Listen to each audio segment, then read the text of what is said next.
Isteri Nabi pun nak dapat keistimewaan di akhirat mesti menjadi seorang muhsin, banyak zikir dan tafakkur sehingga tercapai tujuan zikir, iaitu dapat mengenal Allah di alam malakut, dikurniakan Allah peningkatan ilmu kepada makrifah, menjadi seorang muhsinah. Aku ini adalah seperti harta yang sangat tersembunyi, yang tak boleh dikenal, tetapi aku suka dikenal. Fa akhbabtu an urifa, aku suka dikenal, maka fa khalaqtu khalqa, aku jadikan makhluk. Dengan makhluk itulah manusia boleh kenal aku. Inilah yang dinamakan rabithah. Manusia rabithah itu kita boleh kenal Allah. Rahmanirrahim. Alhamdulillahil qail wa basyiril ibad alladzina yastami'una al-qawla fayattabi'una ahsana ulaika alladzina hadahumullah wa ulaika hum ulul albab. Asyhadu an la ilaha illallah wahdahu la syarika lah wa asyhadu anna Muhammadan abduhu wa rasuluh. Allahumma salli ala sayyidina Muhammadin nuril anwar wa ala alihi al-azhar wa ashabil akhyar wa sallim tasliman katsira. Allahumma nawwir qulubana bi nuri hidayatika kama nawwartal arda bi nuri syamsika abadan abada bi rahmatika ya arhamar rahimin.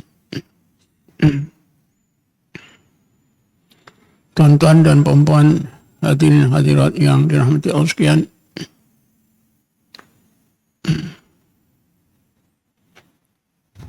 kuliah kita pada pagi ini kita mulakan dengan satu pertanyaan, iaitu siapakah manusia yang terbaik di sisi Allah selain daripada Nabi dan Rasul? Siapakah manusia yang terbaik di sisi Allah selain daripada Nabi dan Rasul?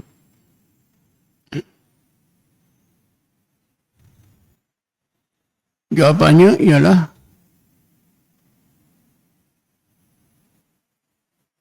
hamba Allah yang memang diakui oleh Allah sebagai hambanya.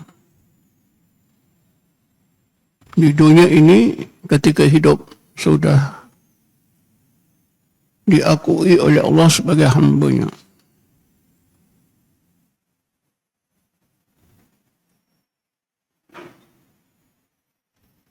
Sebagai hamba Allah yang diakui oleh Allah, dapat keridhaan Allah dan redha terhadap Allah, maka Allah Subhanahu wa taala telah pun beritahu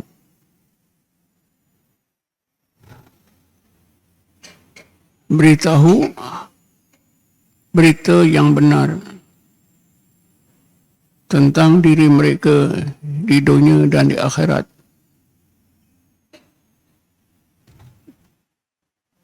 Berita mengenai keampunan, kedudukan, derajat yang tinggi di sisi Allah Subhanahu wa ta'ala.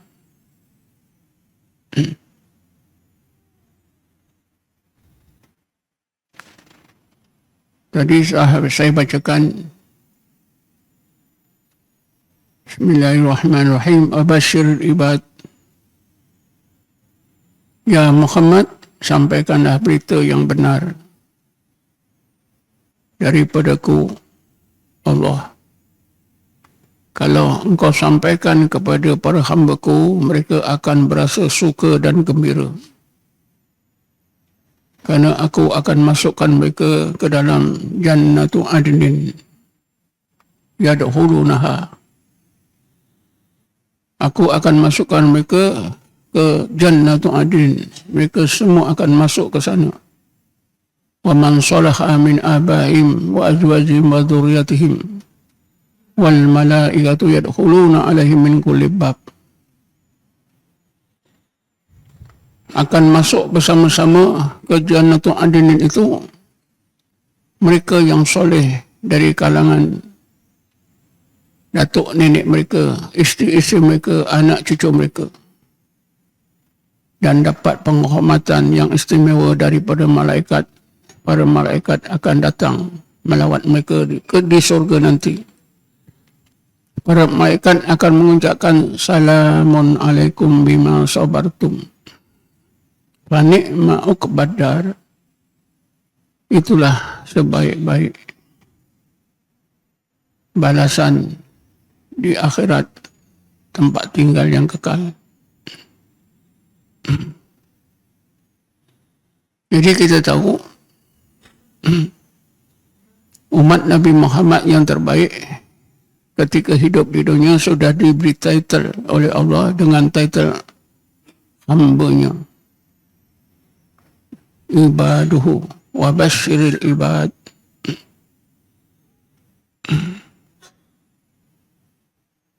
Lalu Allah lanjutkan keterangan sifat hamba Allah yang diakui oleh Allah ini dengan firman-Nya, alladzina yastami'una al-qawla fayattabi'una ahsana. Mereka itulah orang-orang yang bila mendengar pengajaran Allah, lalu mereka lakukan dengan amalan yang terbaik. Jadi salah satu tanda hamba Allah yang sebenar bila beramal, amalan mereka menjadi amalan terbaik. Apa saja amalan dilakukan terbaik.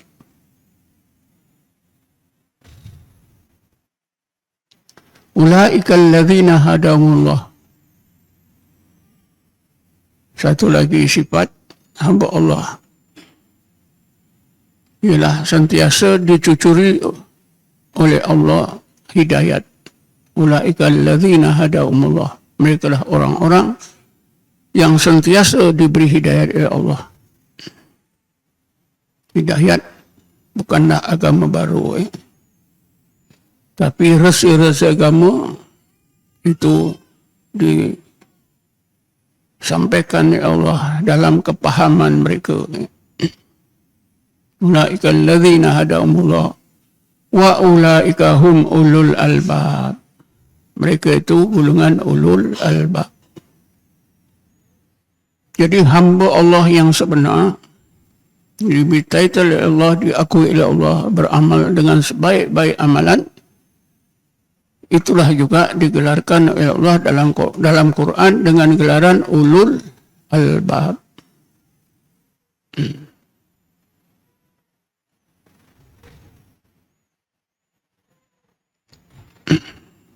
Di dalam ayat 191 surah Al-Imran, Allah menerangkan perjalanan hidup ulul albab, sebahagian dari perjalanan hidup ulul albab, terutamanya dalam perjalanan mereka mengenal Allah Subhanahu wa ta'ala. Bismillahirrahmanirrahim. Inna fi khalqis samawati wal ardi wa ikhtilafil laili wan nahar laayatil liulil albab alladzina yadhkuruna Allaha qiyaman wa qu'udan wa ala junubihim wa yatafakkaruna fi khalqis samawati wal ardi rabbana ma khalaqta hadza batila subhanaka faqina adzabannar. Dua ayat ini selalu saya dah sebut. Walaupun saya selalu dah sebut, kepahaman setengah kita masih tak jelas, masih kabur, masih tak faham.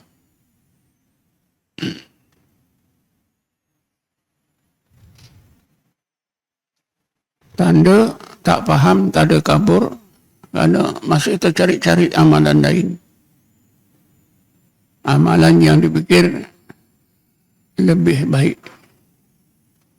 Sedangkan bagi orang yang faham dua ayat ini, dia tak cari amalan lain dah.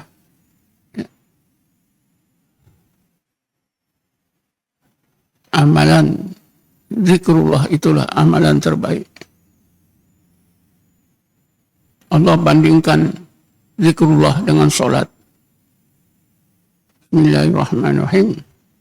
Inna salata tanha 'anil fahsya'i wal munkar wa la dzikrullahi akbar. Sesungguhnya solat itu bila dikerjakan dapat menjauhkan orang yang mengerjakan solat itu daripada fahsya, dosa-dosa yang keji, yang besar, dan mungkar, dosa-dosa biasa. Wala dzikrullahi akbar. Dan sesungguhnya zikrullah itu lebih besar lagi faedahnya, hikmahnya.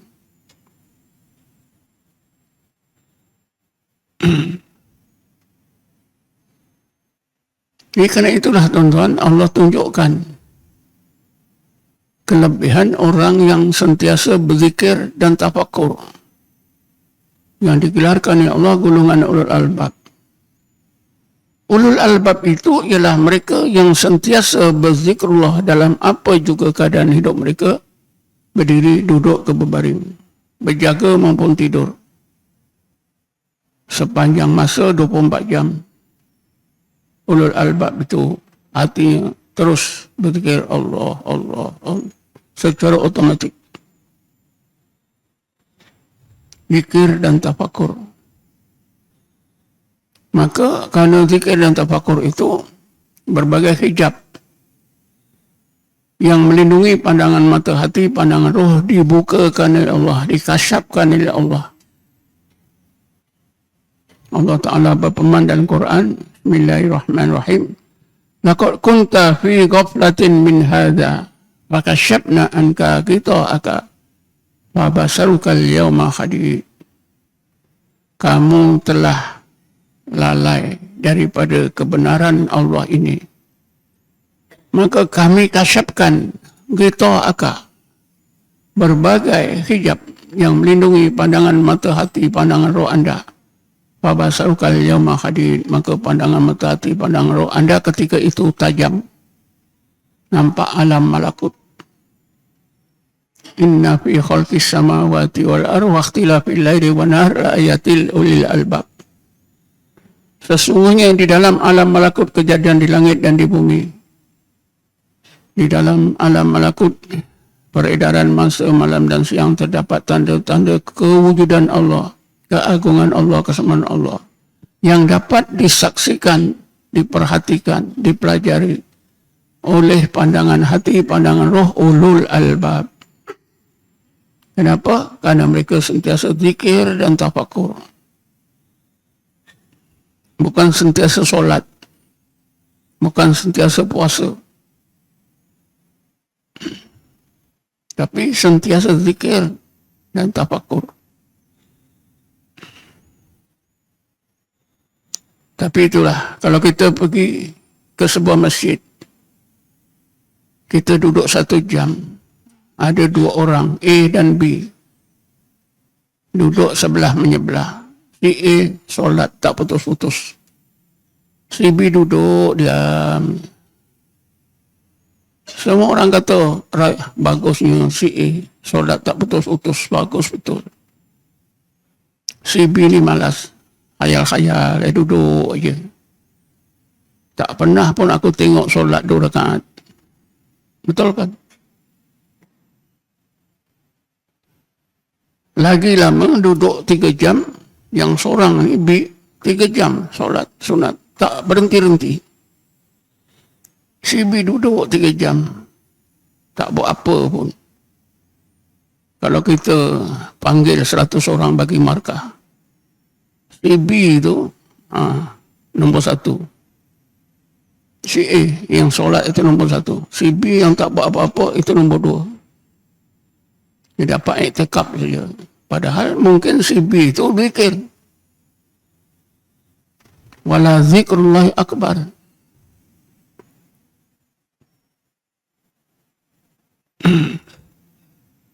Tuan-tuan dan perempuan, bila tuan-tuan dah ambil tarekat Naqsabandiyah, sudah berzikir, sudah bersolok, di sini solok 10 hari, berzikir. orang kata mabuk zikir. Tapi ada juga orang bersolok mabuk angan-angan. Nah, dalam solok dia mabuk angan-angan. Tidak mabuk zikir. Pasal apa? Ketika sinilah syaitan-syaitan itu yang mendalangi orang ini. Asyik fikir itu, fikir ini. Masa di rumah tak ada pun. Masuk rumah solok, berfikir. Macam-macam pikiran. Tapi kalau berzikir sungguh-sungguh 10 hari 10 malam di sini, insya-Allah dapatlah apa yang Allah sebut wala zikrullahi akbar. Dapatlah hikmah seperti yang diterima oleh golongan ulul albab. Kita semua tentu percaya golongan umat Nabi Muhammad yang terbaik ialah sahabat Nabi, isteri-isteri Nabi, keluarga Nabi terdekat. Betul kan? Para sahabat Nabi, para keluarga Nabi yang terdekat, yang hidup bersama Rasulullah, itulah golongan umat Islam yang terbaik. Isteri-isteri Nabi terbaik, sahabat-sahabat Nabi terbaik, semua terbaik. Seolah-olah kita ni macam tak ada peluang lah untuk meraih kebaikan seperti yang dinikmati oleh sahabat, oleh isteri Nabi, oleh keluarga Nabi, oleh Habib-Habib. Sebenarnya bukan macam itu.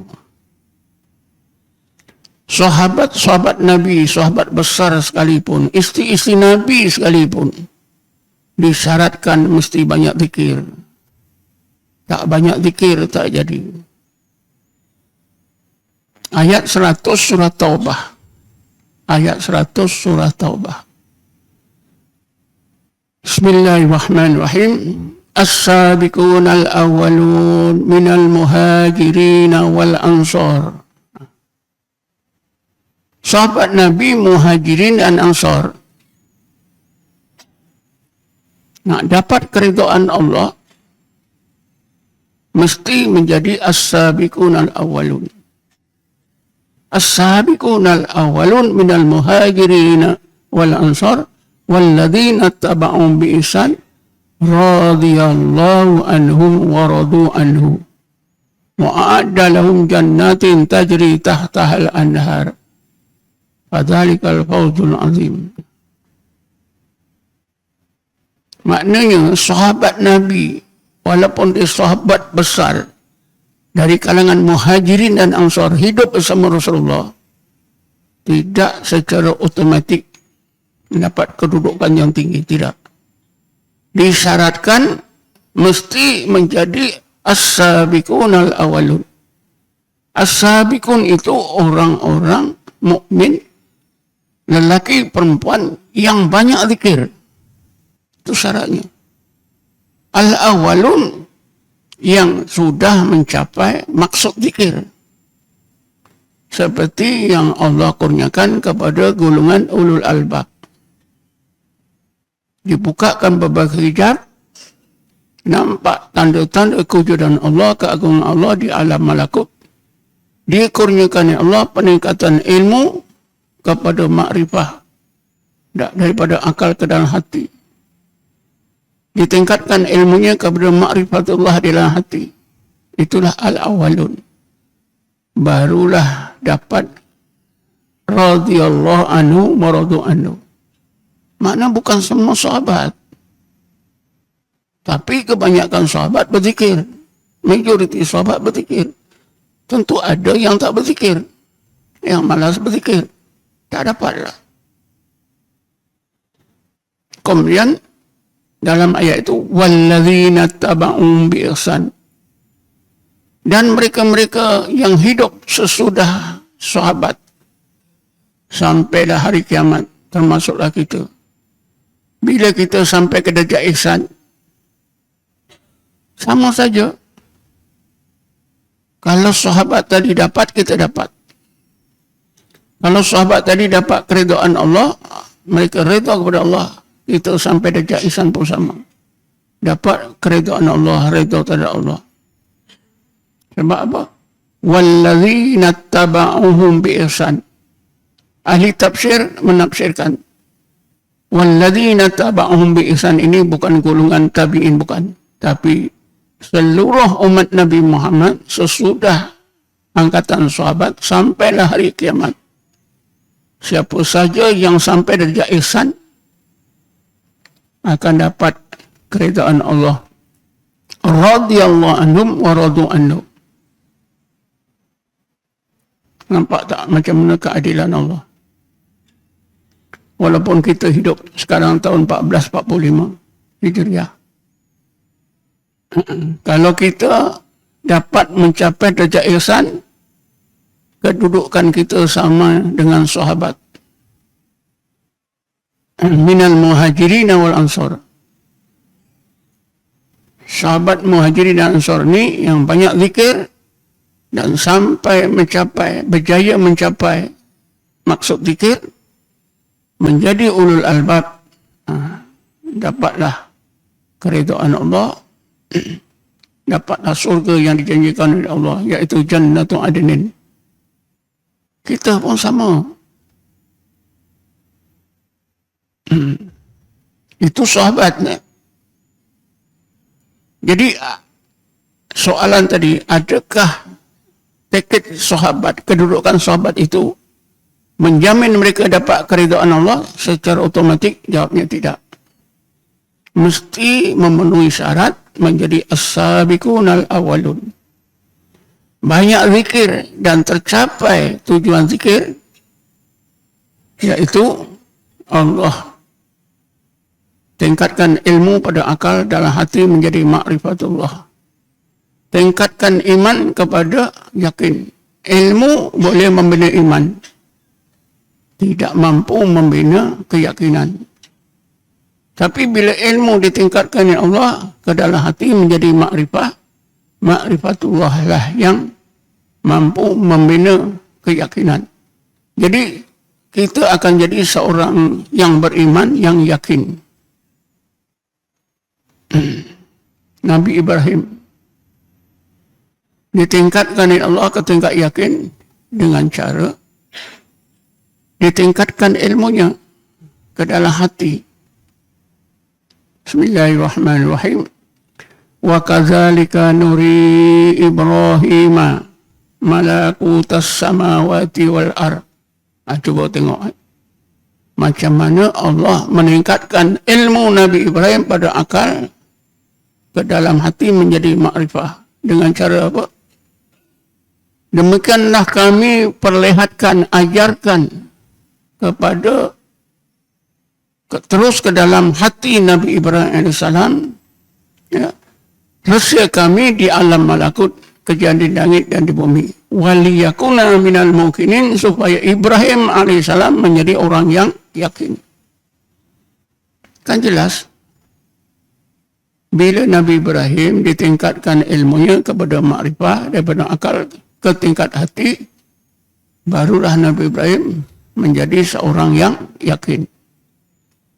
Kita dalam tarekat kita juga, bila kita berzikir, Allah bukakan berbagai hijab. Pandangan mata hati kita, kita dapat melihat rahsia-rahsia Allah di alam malakut. Maka ketika itulah ilmu kita pada akal ditingkatkan ke dalam hati menjadi makrifatullah. Barulah iman kita meningkat kepada yakin. Orang yang beriman, orang yang yakin inilah golongan muhsinin. Di bawahnya mukmin, di bawahnya muslim. Bawah sekali muslim, mukmin, muhsin. Jadi walaupun kita hidup di tahun 1445 Hijriah ni, kalau kita sampai ke tingkat ihsan, ya, kita akan dapat derajat seperti yang Allah kurniakan kepada sahabat Nabi minal muhajirin wal ansar. Sama.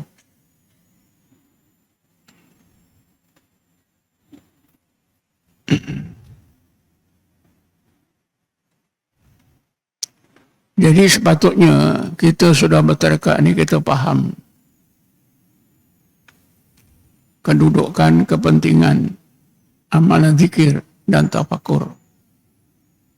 Lebih-lebih lagi, zikir dan tafakur yang kita kerjakan dalam masa uzlah dan khalwat atau dalam masa suluk. Jadi amalan zikir dan tafakur yang kita amalkan di dalam masa bersuluk ini satu amalan yang terbaik untuk hati kita, untuk jasmani kita. Ibnu Athilah dalam kitabnya Hikam, dia berkata, ma nafa'a qalba syai'un mislu uzlatin yadkhulu biha maidanul fikrah. Tidak ada satu amalan apapun yang boleh memberi manfaat, faedah terhadap hati seperti amalan uzlah dan khalwat yang di dalamnya dilakukan zikir dan tafakur. Kita bersuluk ini beruzlah berkhalwat, ada zikir dan tafakur. Inilah satu-satu amalan yang paling memberi kesan yang terbaik terhadap hati kita. Tidak ada amalan lain yang mampu memberi kesan yang terbaik dalam hati selain daripada uzlah khalwat yang ada zikir dan tafakur. Ini siapa kata? Ibnu Athilah Sekandari yang meninggal dunia tahun 709 Hijrah. Dalam kitabnya Hikam.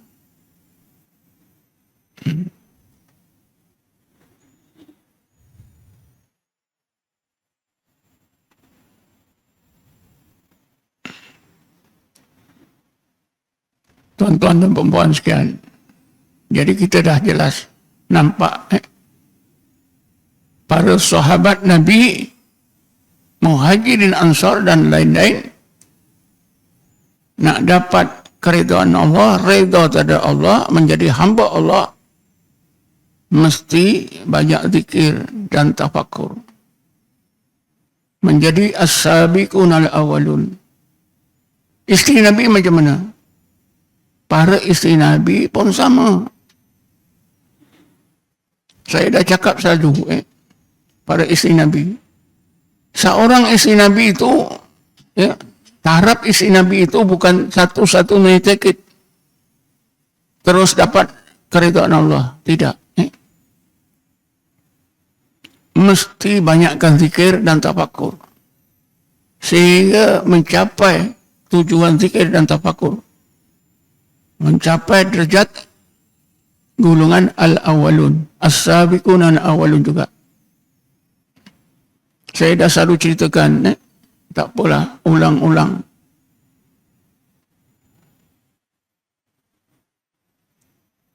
Bila Rasulullah berpindah ke Madinah, keadaan di Madinah, kehidupan di Madinah baru. Tidak seperti di Mekah.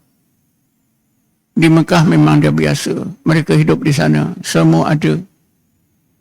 Nilai-nilai pun, nilai-nilai sosial dan kehidupan so berbeza. Berapa orang isteri Nabi? Dikatakan ada 5 orang isteri Nabi. Ketika itu, merasakan hidup tertekan. Kenapa? Pakaian macam tak dijaga oleh Rasulullah. Makan minum macam kurang dijaga. Jadi isteri Rasulullah ni berpakat. Kalau sekarang macam buat memorandum lah. Tapi tak adalah surat. Mereka pakat-pakat ambil kesimpulan. Nyatakan apa itu rasa kekurangan itu pada Rasulullah. Rasulullah balik ke rumah, Sayyidatina Aisyah jadi juru cakap.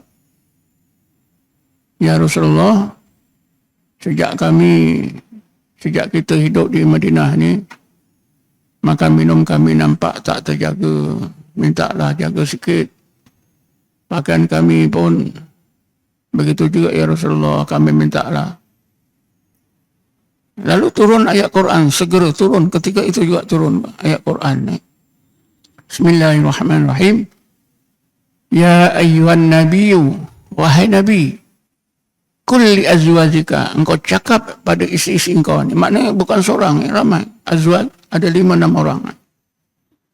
In kuntunna turiddat dunya wa zinataha. Sekiranya kamu mau dunia dan kesenangannya, umatikunna, aku bagi, kata Rasulullah. Kalau kamu nak ini semua, aku bagi. Setelah aku bagi, aku cerai. Wa usakhrikhunna sarahan jamila. Hukumnya berat, padahal kecil saja. Minta dijaga sikit makan minum dengan pakaian, bukan besar sangat. Pada masa itulah. Jadi hukumannya apa? Rasulullah akan bagi, lepas itu Rasulullah cerai semua. Menangis tak isteri Nabi? Tentulah menangis. Tapi ayat ini disambung. Ayat yang kemudiannya. Bismillahirrahmanirrahim. Wa in kuntunna turidna Allah wa rasulah wa darul akhirah. Sekiranya kamu mau 3 perkara. Mau Allah, mau Rasulnya, dan mau kebaikan akhirat. 3, mau Allah, mau Rasul, mau kebaikan akhirat. Fa inna Allah a'adda lil muqsinati minkunna ajran azimah. Ini ayat yang akhir ini perlu kita faham.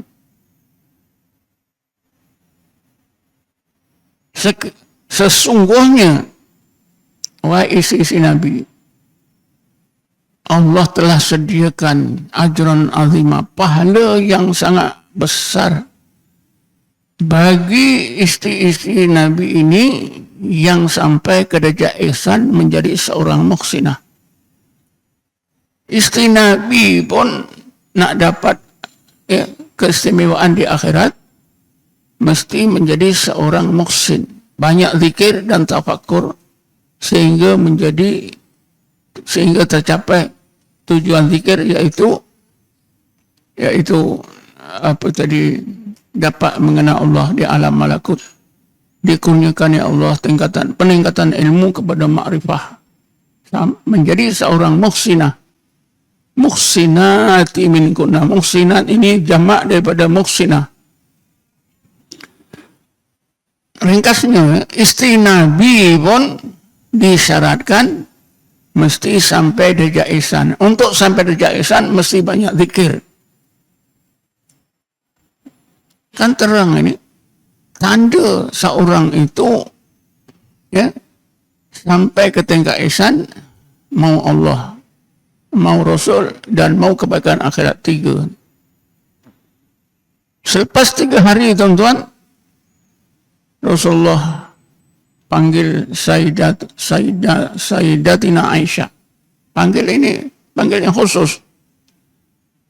Ya Aisyah, engkau ingat, kalau engkau nak bersama hidup dengan aku di akhirat, engkau jaga 3 perkara.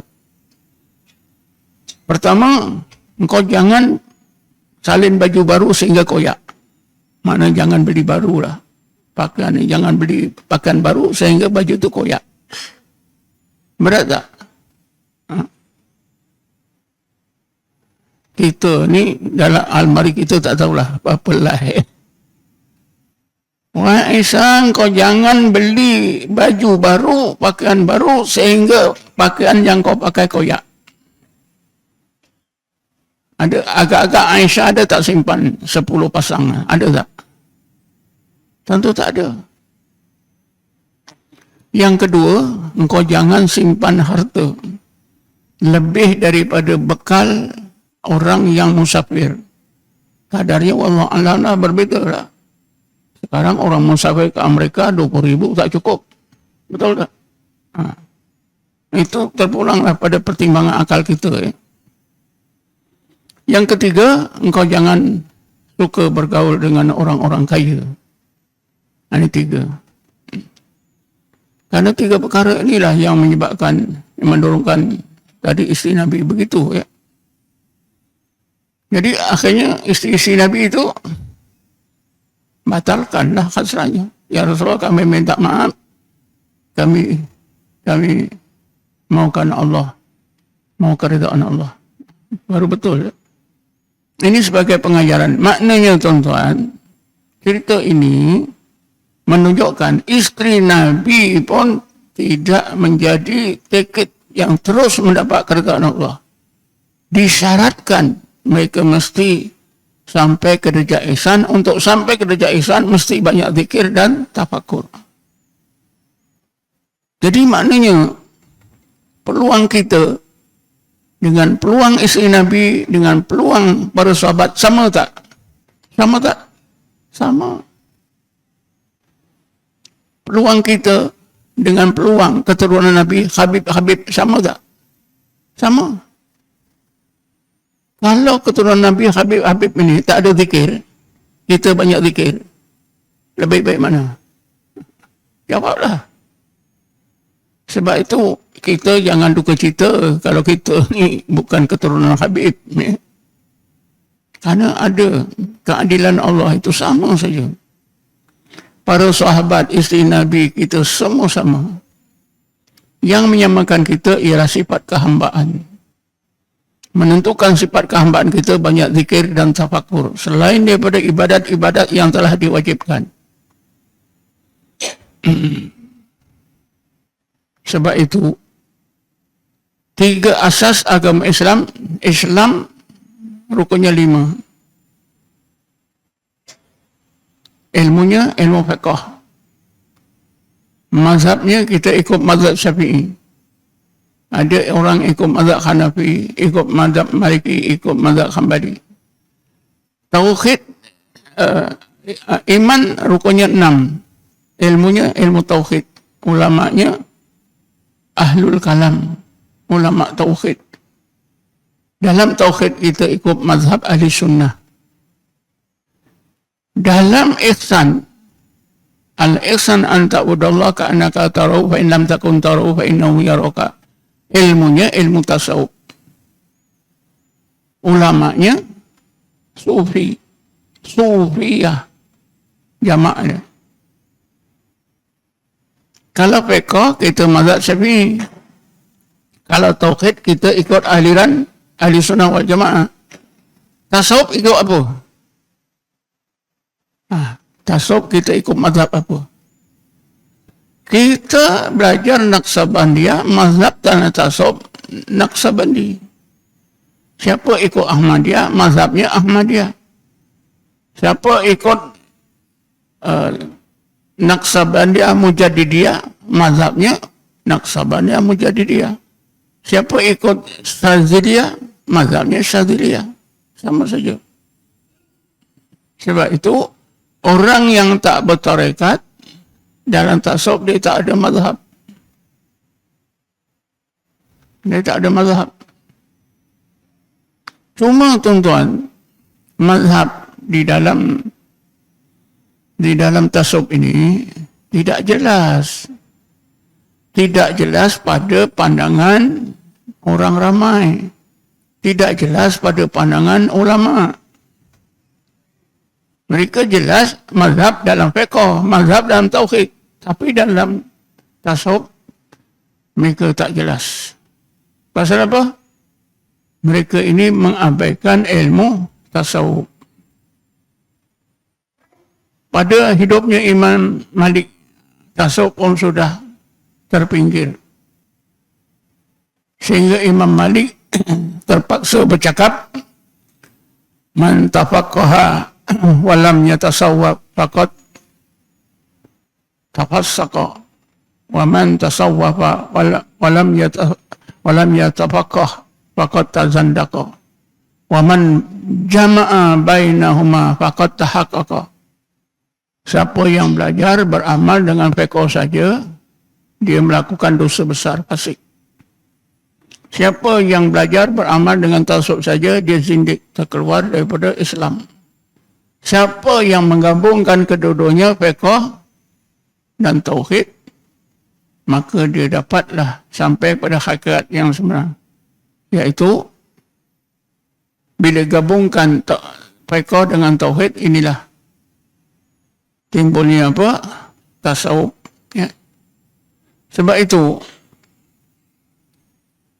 Syekh Najmuddin Kubro meninggal dunia 618 Hijrah. Najmuddin Al-Kubro, tarikatnya dikenali dengan tarikat Qabrawiyah. Beliau menjelaskan 3 hubungan yang tak boleh dipisah. Ya. As-syari'atu kas-safinati wat-tariqatu kal-bahri wal haqiqatu kad-durri. Faman arada ad-durra raqiba as-safinata fasara'a fil bahri liyasila ad-durra.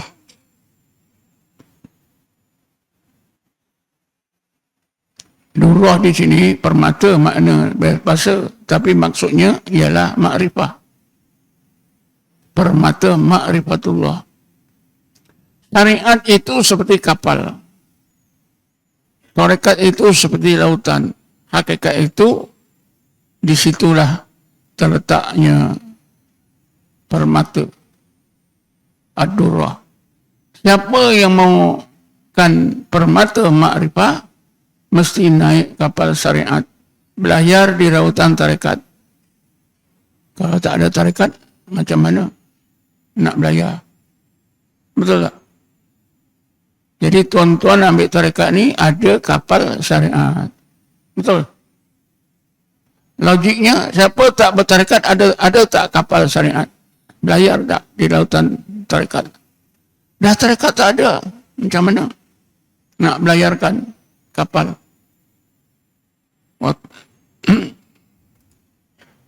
Wat-tariqatu kal-bahri.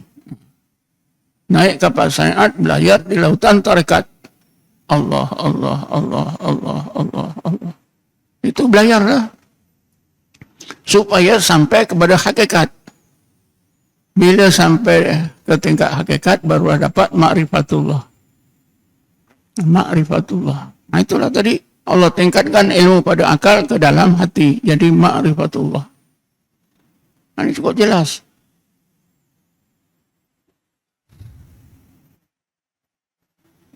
Syekh Najmuddin Kubro ni tuan-tuan, ada seorang murid. Seorang murid dia yang sangat istimewa. Kenapa istimewa? Dia ulama besar. Ahli tauhid.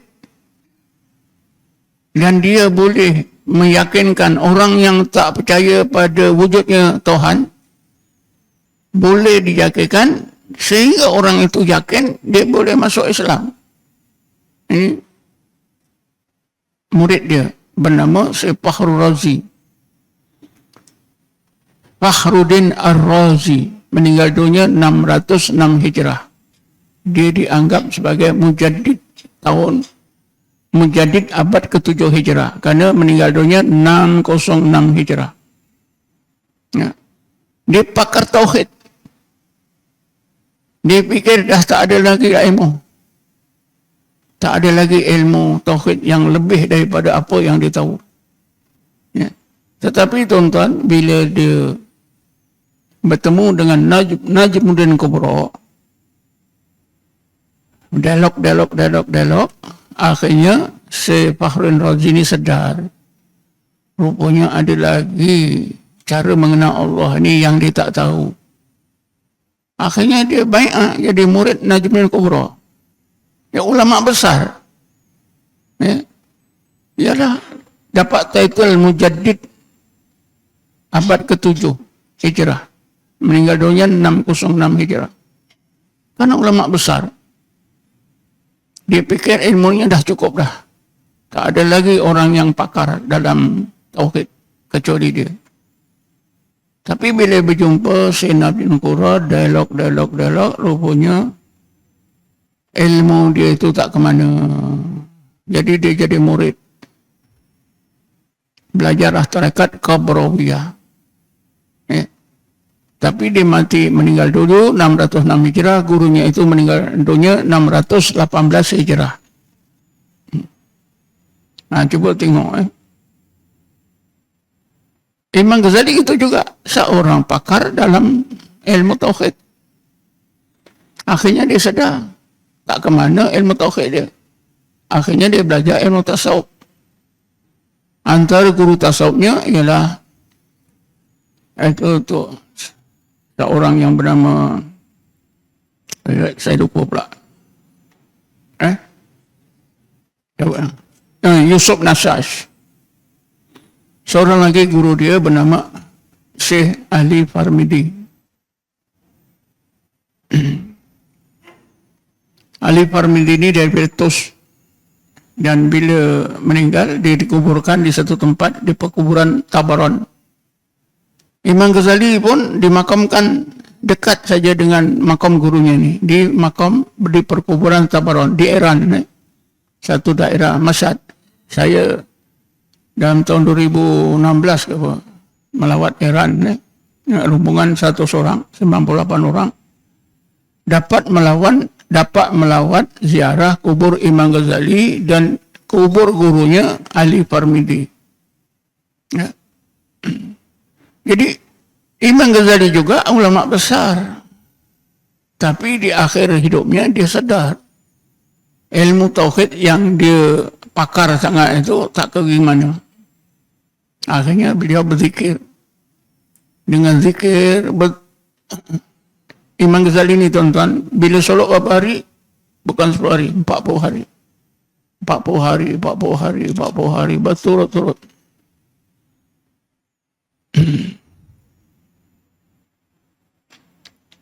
Kalau tuan-tuan baca buku Imam Ghazali, Ayyuhal Walad, wahai anakku, diterjemah kepada segitu. Murid dia tanya, ya, rahsia-rahsia ini semua. Dia kata, antara lain Imam Ghazali kata, bila aku beramal selama 40 hari, 40 malam, aku rasa Allah kurniakan satu ilmu yang sebelumnya aku tak ada. Inilah makrifah. Allah kurniakan. Dan saya sedang susun hikmah bersolok ni dengan aspek-aspek yang tertentu dalam tarekat Naqsabandiyah yang sedang saya susun balik. Semua artikel-artikel saya akan jadi sebuah buku yang lengkap. Boleh jadi panduan kepada kita semua. Semua persoalan. Termasuklah amalan solo, SOP solo, tawajuh, khatam, adab-adab dan semua sekali. Saya sedang tulis, sekarang ini lebih kurang dapat hampir 200 muka. Kalau tuan-tuan baca itu insya-Allah. Karena saya dapati tarekat Naqsabandi ini, Naqsabandiyah Khalidiyah sudah tersebar begitu lama. Kalau di Malaysia ini berdasarkan kepada peranan Syekh Abdul Wahab Rokan mulai awal abad 20, bila orang-orang sini bersuluk di Babu Salam dan Syekh Abdul Wahab lari ke Batu Pahat nak ditangkap oleh Belanda, buka rumah suluk di Parit Abdul Rahman atau Parit Ju simpang kiri, Parit Surung sana, dan suluknya masih ada lagi. Kalau di Negeri Sembilan disebarkan oleh Syekh Muhammad Bakir yang belajar terus daripada Sulaiman Zuhdi, lalu disebarkanlah murid-murid beliau di sana. Dan salah seorang murid Syekh Abdul Wahab, Syekh Mahmud, datang ke Negeri Sembilan, dia buka rumah suluk di Port Dickson ke satu kampung apa sana. Dia tersebar. Tapi sejak itu tuan-tuan, sampailah di Babu Salam sendiri tak ada panduan satu buku yang lengkap yang mencatatkan, menerangkan semua aspek besar atau kecil dalam tarekat Naqsabandi. Jadi saya rasa sampailah waktunya saya tuliskan satu buku yang lengkap yang boleh kita guna nanti. Dan saya pun awal tahun itu kita melawat Basilam. Saya berjumpa dengan Dr. Zekmal yang baru dilantik menjadi syekh di sana sudah 3 tahun yang lepas. Beliau sendiri pun rasa tak ada, kosong. Mana satu buku yang nak dijadikan panduan? Ada catatan sana sikit, sini sikit. Tidak memuaskan hati, sangat kekurangan. Sebab itu saya tulis. Coba tuan-tuan doakan dan mudah-mudahan cepat siap dan kita boleh baca. Sekurang-kurangnya jadi panduan yang penting untuk kita semua. Ya, saya fikir saya dah ceritalah tentang apa tadi, orang yang beriman yang terbaik di sisi Allah Subhanahu Wa Taala, yang dikenali dengan hamba Allah. Hamba Allah ini ialah golongan ulul albab. Golongan albab ini ialah orang yang banyakkan zikir dan tafakur. Isteri Nabi pun disyaratkan mesti melalui tingkat ini, jalan ini. Sahabat-sahabat Nabi pun disyaratkan menjalani jalan ini kalau mau dapat keridhaan Allah dan mereka redha terhadap Allah. Seperti yang disebut oleh Allah dalam ayat 100 surah At-Taubah. Jadi saya fikir setakat inilah. Mungkin tuan-tuan ada nak bertanya, masa pun ada lagi. Boleh. Assalamualaikum Tuan, minta izin Tuan.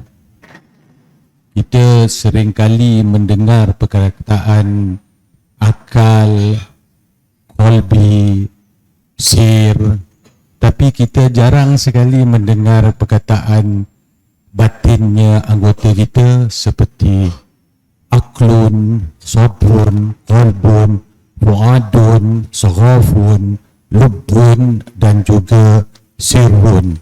Lebih-lebih lagi ayat bab al-bab. Al-bab itu jamak daripada perkataan lubbun yang termaktub dalam Al-Quran ayat 190, 191. Mohon penjarahan Tuan. Ini soalan yang berat lah ya. Anggapan berat ini bukan saja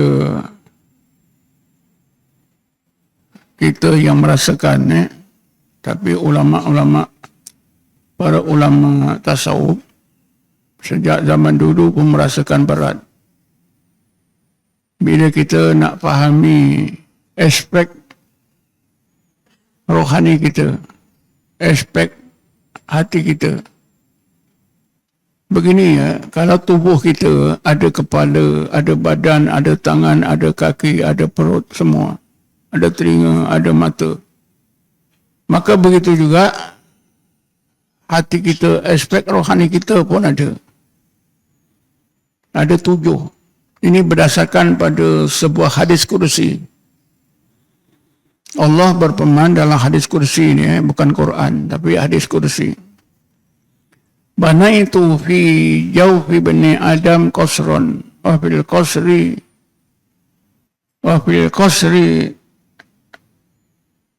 sadran wa fi sadri qalban wa fi qalbi fuadan wa fi fuadi saghafan wa fi saghafi lubban wa fi lubbi sirran.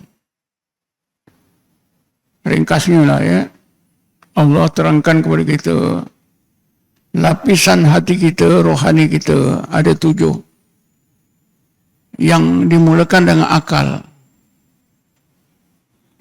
Yang kedua sadrun. Dalam Quran ada disebut alam nasrah laka sadrak. Sadrun. Sadrun itu kalau kita tengok kamus artinya dada, tapi maksudnya itulah lapisan yang kedua sesudah akal.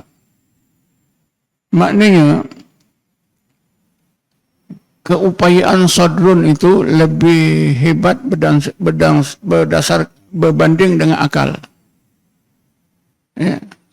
Sadrun itu lebih kuat, lebih hebat peranannya, fungsinya.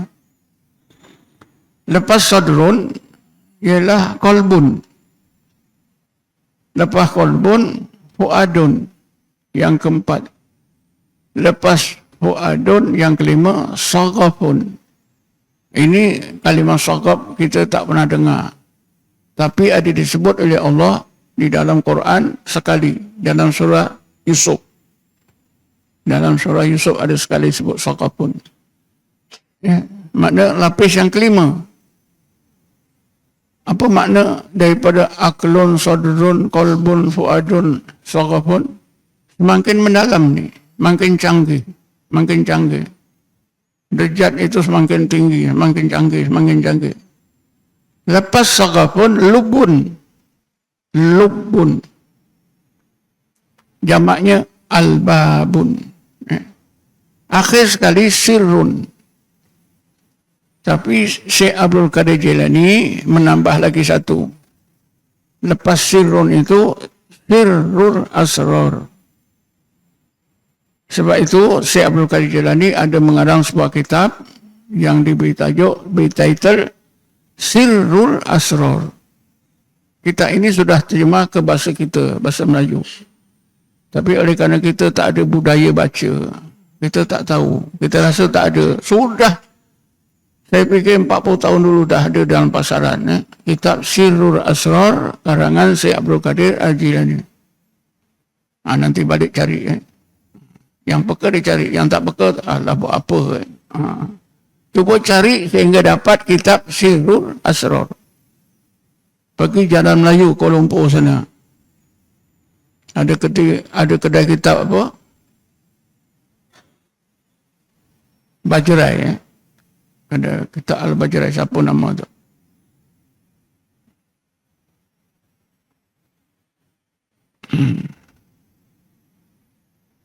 Ada ya, kitab ni ada, Sirrul Asrar ada. Dalam tulisan Jawi pun ada, Rumi pun ada. Ya. Cuba baca ya. Cuba siapa yang angkat tangan, yang pernah jumpa ni kitab Sirrul Asrar terjemahan? Ada? Siapa tu ya? Saya tak nampak tu. Siapa tu? Tak nampak dah. Siapa nama?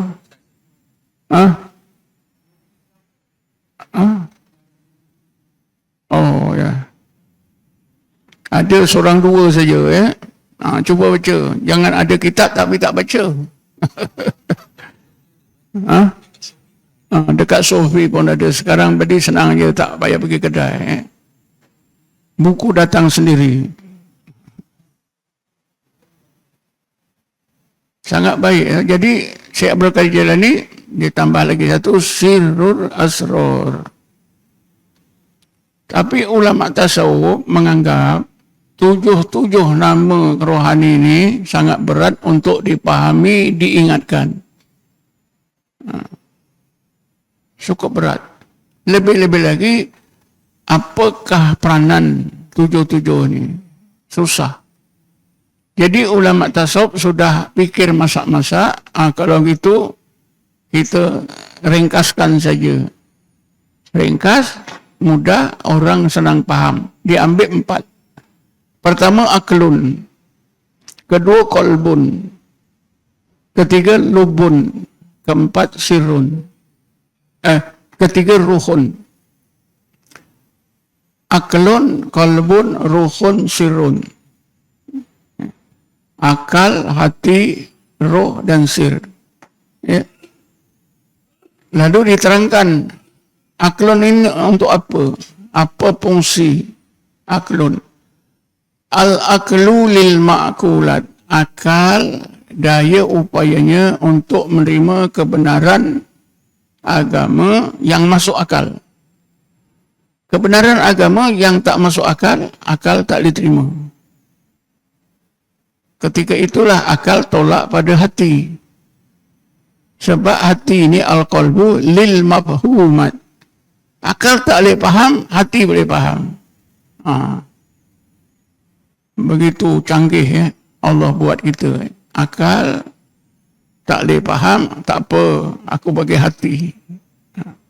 Tapi hati ini tuan-tuan boleh digunakan bila hidup bercahaya. Kalau hati mati, habis akal, habislah. Aku tak boleh terima lah. Aku tak boleh terima lah. Isra' Mi'raj ni aku tak boleh terima lah.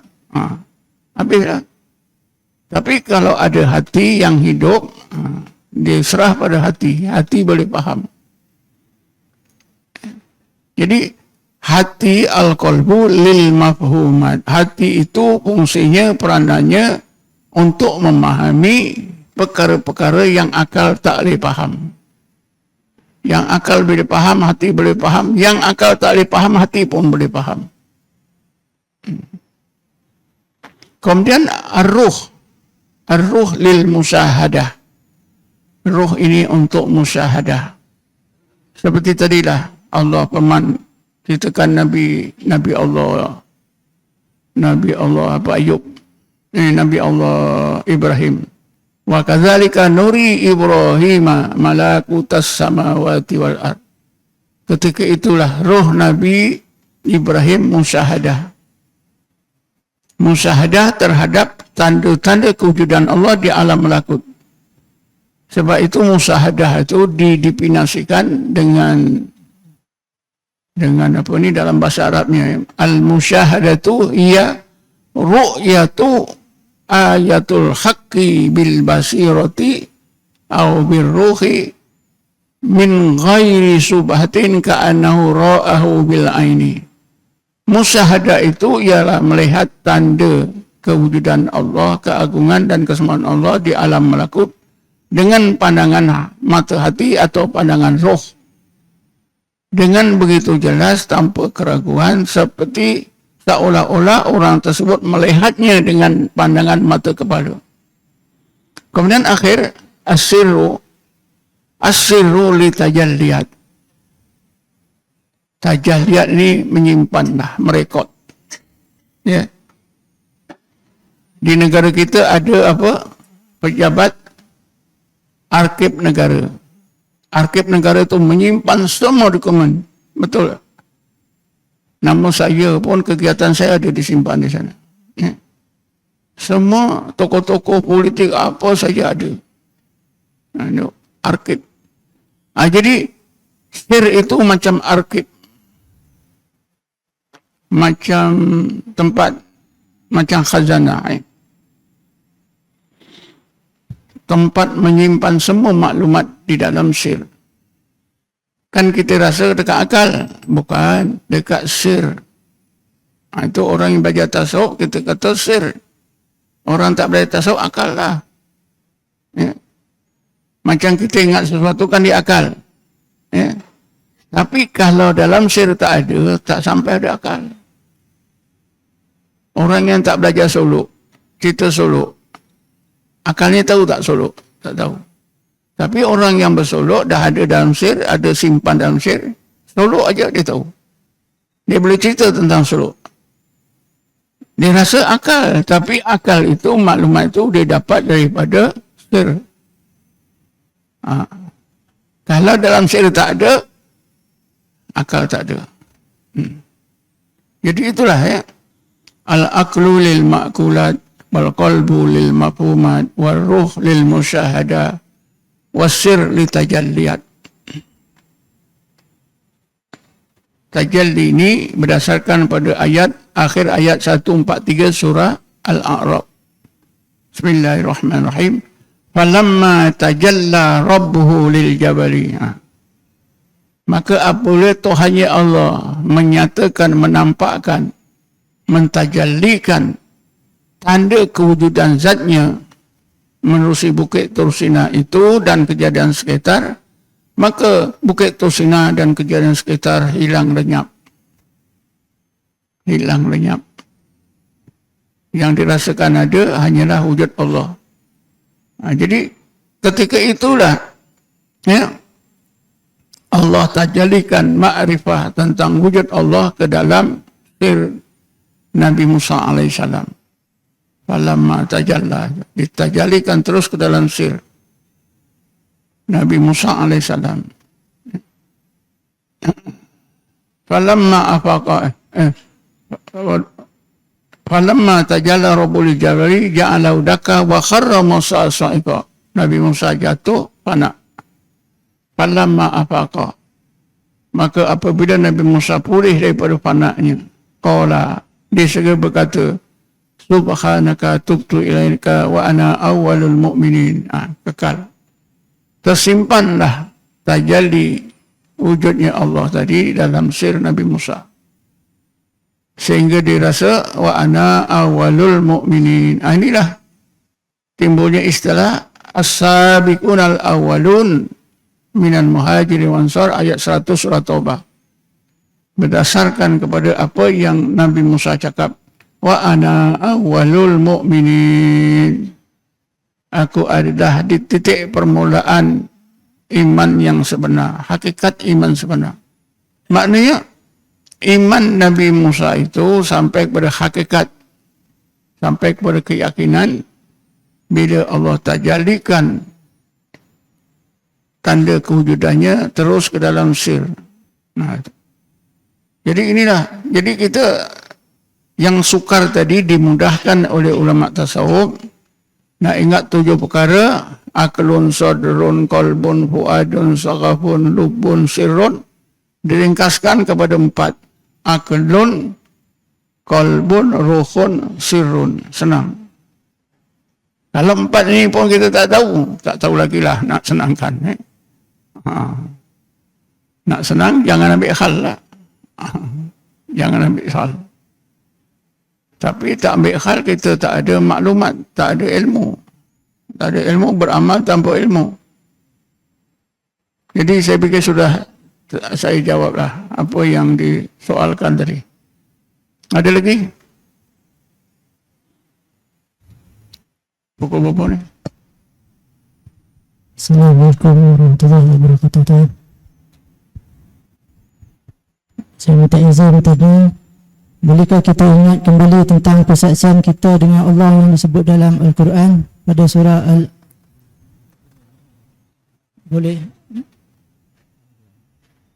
Bolehkah kita ingat kembali persaksian kita dengan Allah yang disebut dalam Al-Quran pada surah Al-A'raf ayat 172, dan kalau boleh bagaimanakah caranya? Macam saya tak dapat putir-putir. Bolehkah kita ingat kembali? Bolehkah kita ingat kembali tentang persaksian kita dengan Allah dalam roh? Dan kalau boleh bagaimanakah caranya? Lastu birabbikum. Bolehkah kita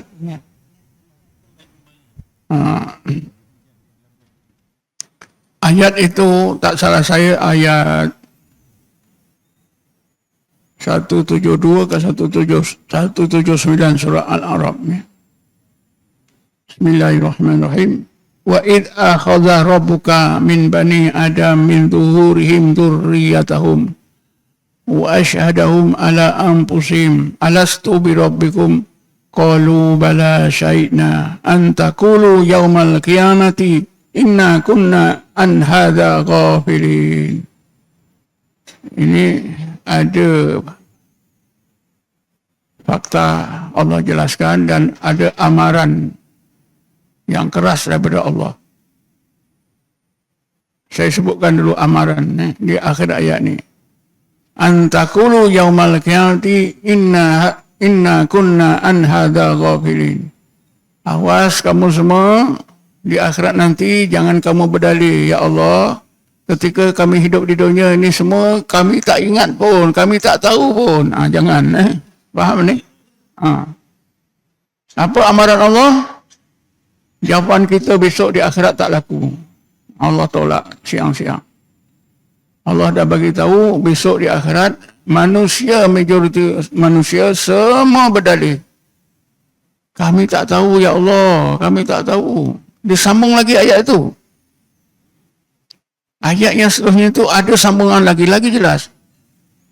Innama asraka abauna min qablu wa nahnu dzurriyyatan min ba'dihim afatuhlikuna bima fa'ala mubtilun.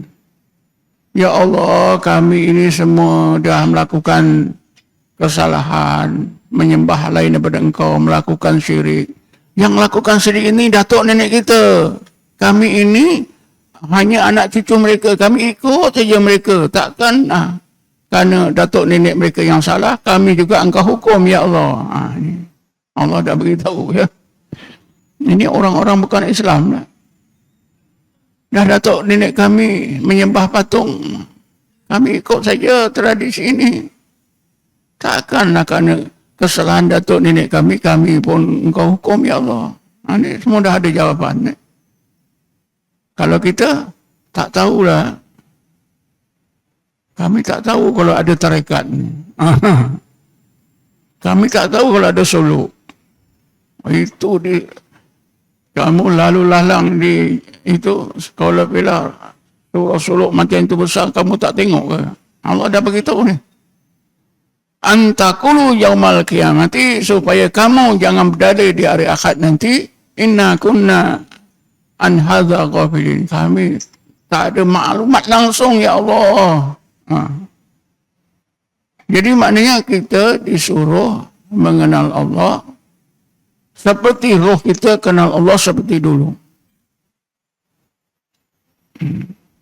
Kalau kita baca buku tadi, Sirrul Asrar, saya baca ini pun dah puluh tahun, tapi saya masih ingat apa kata Syekh Abdul Qadir Jilani. Dia gunakan ayat Bismillahirrahmanirrahim.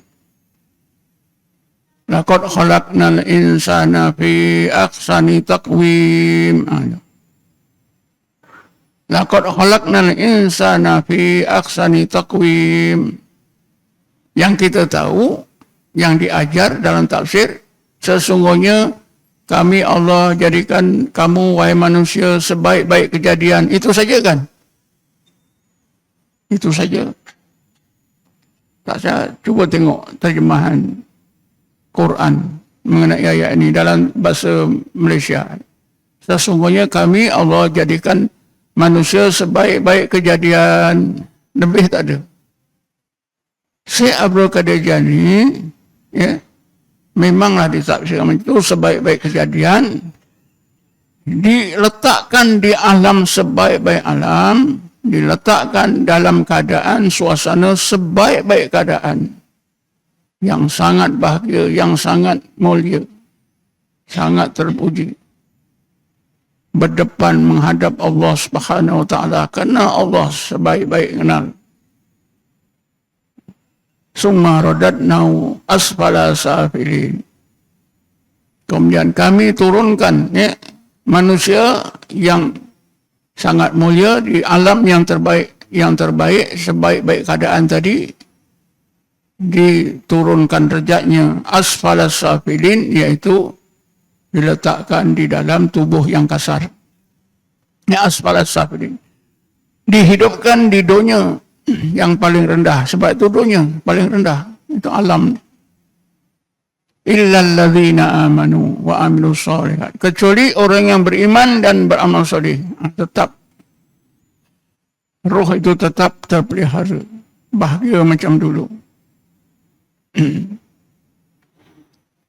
Jadi tuan-tuan dan puan sekalian, yang membolehkan roh kita ini dapat musyahadah balik terhadap Allah, seperti ketika roh ditanya oleh Allah, alastu bi rabbikum qalu bala syaina, hanyalah dengan zikir dan tafakur. Karena inilah yang mula-mula, zikir dan tafakur itulah amalan mula-mula disyariatkan oleh Allah, diwajibkan oleh Allah kepada Nabi Muhammad. Nabi Muhammad sudah lakukan. Yaitu ayat pertama dan ketiga surah Al-Alaq. Iqra' bismi rabbikal ladzi khalaq. Ini Nabi disuruh berzikir Allah, Allah, Allah, muraqabahnya Allah khaliqu kulli syai'in. Yang kedua, Iqra' wa rabbukal akram, ayat 3 surah Al-Alaq. Nabi disuruh berzikir Allah, Allah, muraqabahnya Al-Akram. Beza antara khaliqu kulli syai' dengan Al-Akram. Khaliqu itu termasuk dalam uluhiyah Allah, tauhid uluhiyah.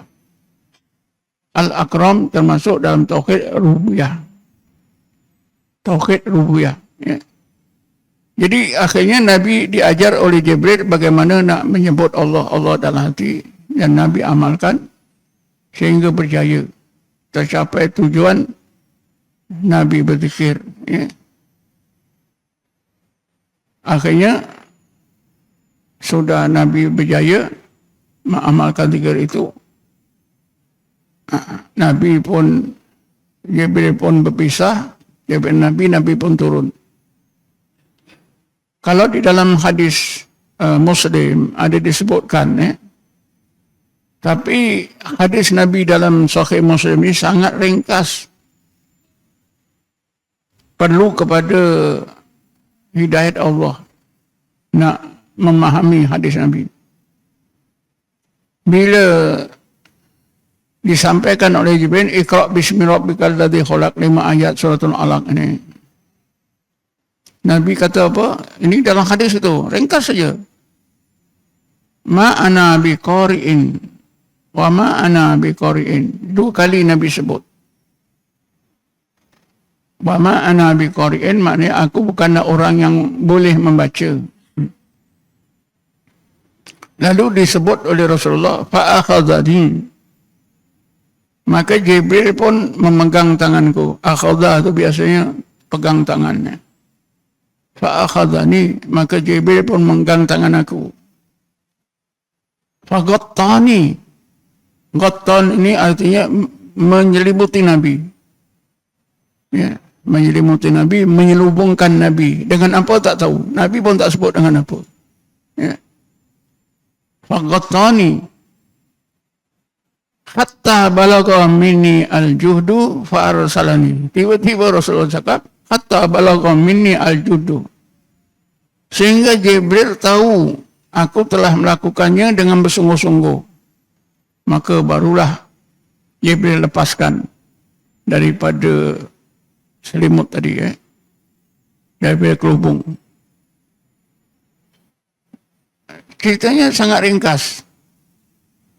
Tapi kejadian itu tentu memakan masa. Kalau menurut setengah ulama Sufi, Nabi diajar zikir Allah, Allah oleh Jibril, dengan cara Nabi diselimutkan, dikelubungkan. Sebab itu kita dan Sadi, kita berkelubung. Itu kerana ada asasnya. Waqattani itu tadi. Ini yang disebut ya ayyuhal mudassir. Wahai orang yang berselimut, selimut Jibril ini.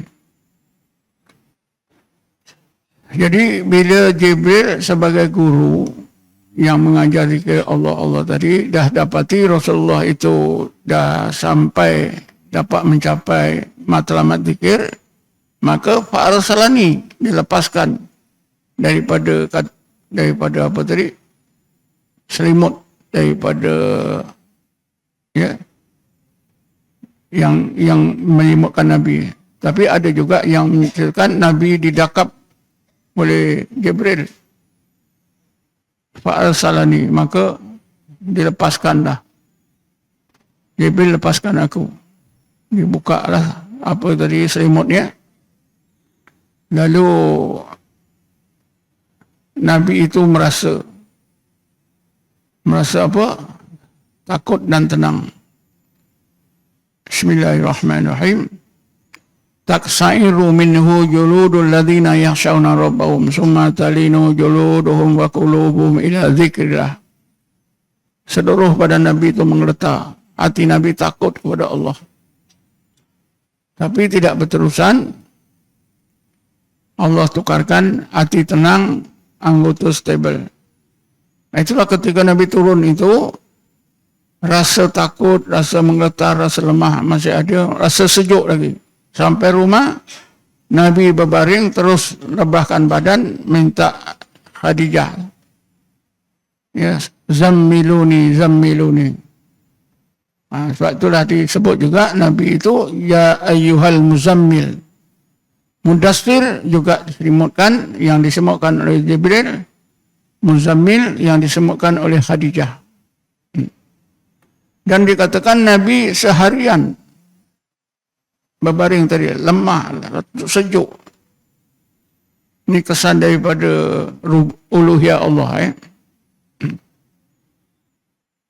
Akhirnya hilanglah sejuk, hilang lemah, hati Nabi tenang, stable balik. Jadi tadi dalam surah Zumar tak salah taksairu minhu jurudul ladzina yasana rabbahum summa talinu juluduhum wa qulubuhum ila dzikra, ayat 23 surah Az-Zumar. Cuba tengok betul tak surah Zumar? Kata orang surah Zumar tak lebih 20 ayat, ini 23. Tapi yang saya ingat surah Zumar ayat 23. Betul tak?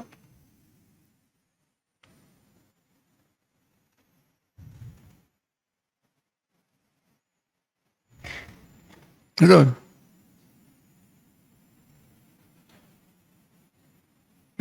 Ambillah satu perkataan taksairu taqal shin ain ra. Betul. Betul ayat 23 surah Az-Zumar.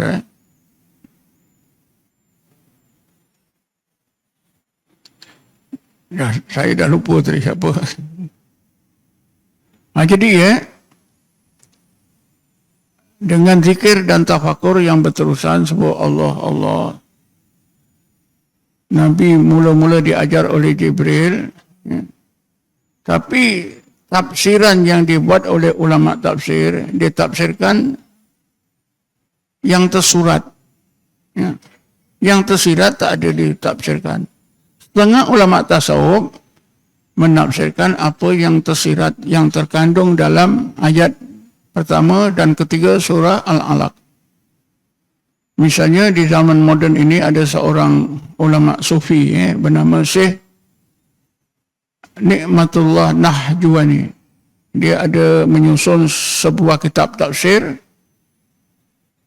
tak salah saya, Al-Futuh Al-Ghaibiyah. Al-Futuh Al-Ghaibiyah. Dalam kitab ini, Syekh Nikmatullah menjelaskan bahawa ayat pertama, ayat ketiga, 5 ayat ini suratul Alaq, Allah perintah Nabi Muhammad supaya menyebut nama Allah, berulang-ulang sebut nama-nama Allah dan sifat-sifat Allah yang maha agung, yang maha sempurna, diulang-ulang sebut sampai betul-betul nama Allah itu sebati tertanam dalam hati Nabi. Itu dalam kitab tafsir Al-Futuh Al-Ghaibiyah. Siapa yang menyusun? Syekh Nikmatullah Nahjuwani. Tapi ada yang menjelaskan, ada ulama tasawuf menjelaskan, kitab tafsir Al-Futuh Al-Ghaibiyah ini sebenarnya karangan susunan Syekh Abdul Qadir Jailani, bukan disusun oleh Syekh Nikmatullah Nahjuwani. Wallahu a'lam. Karena apa? Ada fakta telah dijumpai Syekh Abdul Qadir Jailani ada menyusun sebuah kitab tafsir, tapi tak pernah dijumpai. Cuma katanya ada sarjana-sarjana Islam bila pergi ke Vatikan, di Vatikan itu dapat melihat hasil-hasil atau karya orang-orang sufi. Di antaranya ialah sebuah kitab tafsir yang dikarang oleh Syekh Abdul Qadir Jailani yang diberi title Al-Futuh Al-Ghaibiyah. Wallahu a'lam. Mana yang betul? Ada kemungkinan betul Syekh Abdul Qadir Jailani ini memang ada menulis sebuah kitab tafsir. Cuma tak jelas dalam sejarah. Itulah ada sejarah Islam yang dibenarkan ke museum di Vatikan sana, terjumpa kitab tafsir Al-Futuh Al-Ghaibiyah yang dikatakan ditulis oleh Syekh Abdul Qadir Al-Jailani. Tapi sampai sekarang saya tak tahu mana yang betul. Dan kitab tafsir ni saya ada membeli juzuk pertama, kedua, jadi ada 2 penggal. Dan saya ada simpan, tapi ada orang pinjam hilang. Kitab saya kalau orang pinjam tak balik. Kebanyakan yang pinjam yang kenal saya. Yang kenal saya murid-murid saya. Siapa yang ada nyimpan, pulangkan lah. Saya mana ada rekod? Tak ada rekod. Sehingga Ustaz Rahimuddin di Indonesia, dia sangat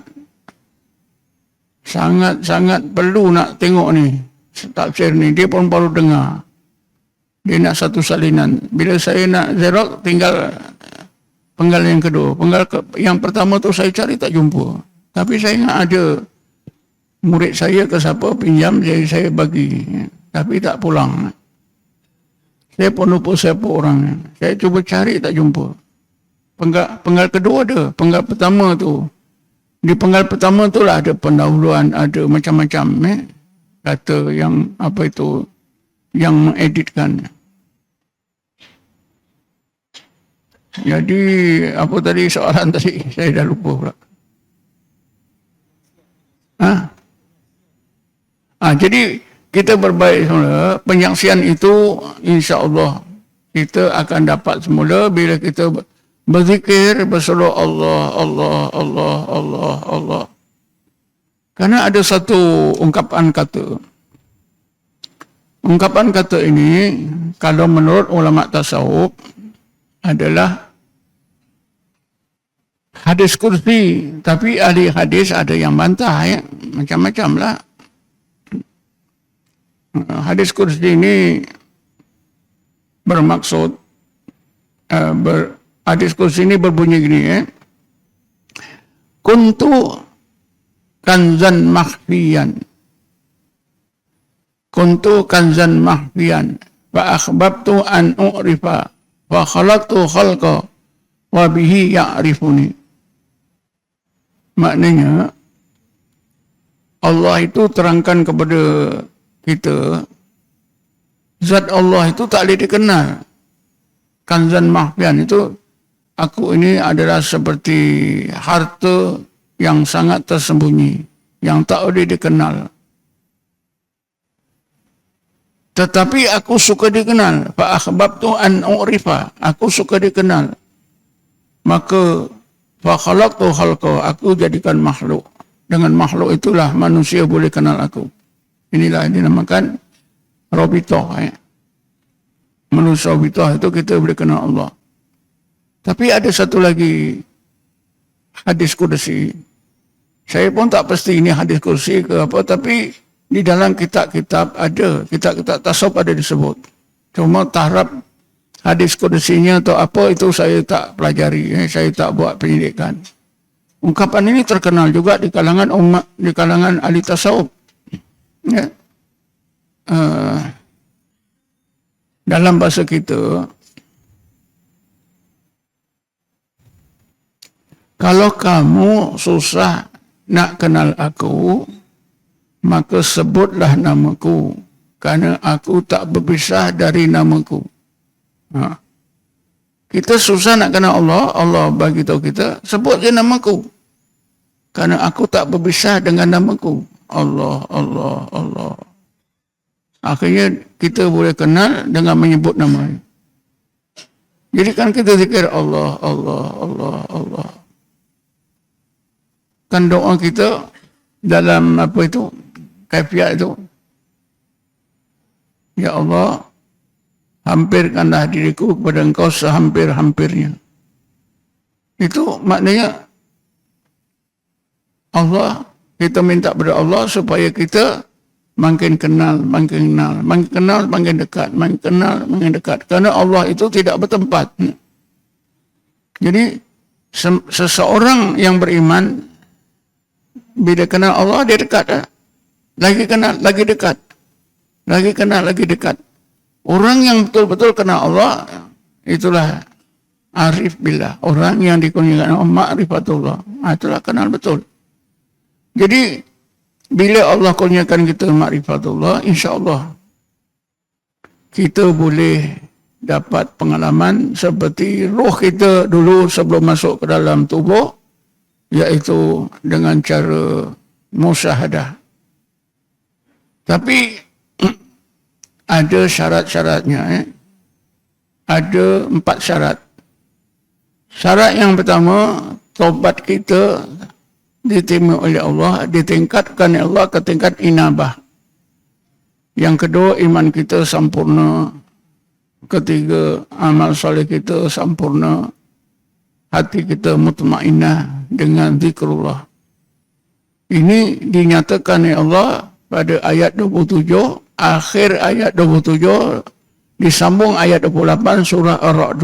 Bismillahirrahmanirrahim. Qul innallaha yudhillu man yasha wa yahdi ilaihi man anab. Alladzina amanu wa tatma'innu qulubuhum bi dzikrillah ala bi dzikrillah tatma'innul qulub. Ya Muhammad, qul, ya, engkau bagi tahulah, bagi pahamlah, ajarlah kepada umatmu, ya Muhammad. Sesungguhnya Allah menyesatkan orang-orang yang telah disesatkan, yang dikehendaki untuk disesatkan. Dan Allah sentiasa memberi hidayat kepada orang-orang yang melakukan inabah kepadanya. Ini syarat pertama. Taubat kita diterima oleh Allah, ditingkatkan oleh Allah ke tingkat inabah. Kita menjadi seorang munibun ilallah. Syarat seterusnya beriman, alladzina amanu, imannya sempurna, beriman, beramal dengan sempurna. Yang keempatnya, wa tatma'innu qulubuhum bi dzikrillah, hati mesti mutmainnah dengan zikrullah. Dia ada 4 ini, insya-Allah. Ada dalilnya lagi. Ayat 27 hingga 30 surah Al-Fajr. Bismillahirrahmanirrahim. Ya ayyatuhan nafsul mutmainnah, irji'i ila rabbiki radiyatan mardiyah, fadkhuli fi ibadi, fadkhuli jannati. Inna lillahi wa inna ilaihi raji'un. Di dunia ini saja, ketika hidup inilah kita sampai kepada Allah, insya-Allah di akhirat sampai. Kalau di dunia tak sampai, akhirat tak sampai.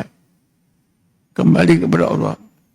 Bila taubat kita meningkat kepada inabah, kita menjadi seorang munibun ilallah, iman kita sempurna, amal soleh kita sempurna, lalu hati kita mutmainnah. Ada 4 ni, hati kita, jiwa kita jadi mutmainnah. Allah panggil balik seperti dulu ketika roh kita musyahadah tada Allah sebelum masuk ke dalam tubuh. Ya ayyatuhan nafsul mutmainnah. Ini siapa saja yang jiwa atau hatinya, rohnya itu mutmainnah. Irji ila rabbiki, kembalilah kamu kepada Tuhan kamu Allah seperti dulu sebelum dimasukkan ke dalam tubuh. Alastu bi rabbikum qalu bala syaina. Itulah irji'i ila rabbiki radiyatan mardiyah, dalam kataan redha dan ridai. Fadkhuli fi ibadi, masuklah dalam kumpulan hamba-hambaku. Fadkhuli jannati. Lengkap maknanya soalan tadi, adakah boleh kita ini merasakan balik seperti yang dirasakan oleh roh kita sebelum masuk ke dalam tubuh? Bila Allah tanya, alastu bi rabbikum qalu bala syaikna. Roh ketika itu musyahadah tada Allah. Boleh tak kita ni dapat semula pengalaman itu? Boleh. Ya. Bila ada syarat tadi, ya, sesudah kita beriman, kita bertaubat, taubat kita diterima, ditingkatkan oleh Allah ke tingkat inabah, menjadi seorang munibun ilallah. iman kita sempurna, amal kita sempurna, dan satu lagi hati kita mutmainnah dengan zikrullah. Barulah layak dipanggil Allah, irji'i ila rabbiki radiyatan mardiyah fadkhuli fi ibadi fadkhuli jannati. Ini dalil-dalil yang menunjukkan memang kita ya, boleh mengimbau balik pengalaman roh kita sebelum dimasukkan ke tubuh kita dengan apa tadi firman Allah, alastu bi rabbikum qalu bala syahidna. Jadi bila kita sebut Allah Allah Allah tu lama kelamaan Allah rahmati kita, bukakan hijab, insya-Allah itu tak jadi mustahil. Dan memang pun ada. Itu golongan ulul albab tu. Golongan ulul albab itu memang mereka di antara orang yang dipanggil Allah, ya ayyatuhan nafsul mutmainnah irji'i ila rabbiki radiyatan mardiyah fadkhuli fi ibadi fadkhuli jannati. Betul?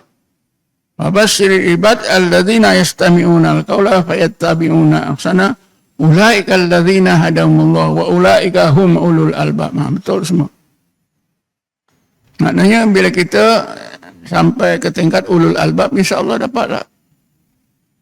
Itu biasanya berlaku sekali. Kalau selalu berulang, itu syaitan. Sekali saja. Dan biasanya berlaku pada masa kita bersolok. Di luar solok jarang.